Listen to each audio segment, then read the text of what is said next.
Budget পেশ করার পর বা বাজেট পাশ হওয়ার পর একটি মহল বলে এই বাজেট উচ্চাভিলাষী, এটি বাস্তবায়নযোগ্য না। কিন্তু গত 15 বছরে প্রতিটি বাজেটের বাস্তবায়নের হার হচ্ছে 92 থেকে 96%।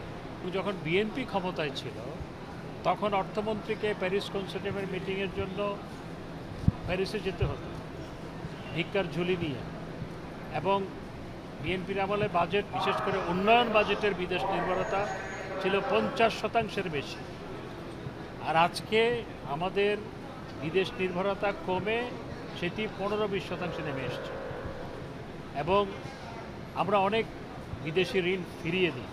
কিছু বিদেশি ঋণ নিতে হয় দেশের অর্থনীতির সাথে, সামগ্রিক অর্থনীতির সাথে, বৈশ্বিক অর্থনীতির সাথে, কিন্তু আমাদের বিদেশ নির্ভরতা মাননীয় প্রধানমন্ত্রী অনেক কমিয়ে এনেছেন, অর্থাৎ না নেওয়া, নিব না বলার সেই সক্ষমতা আমরা অর্জন করেছি।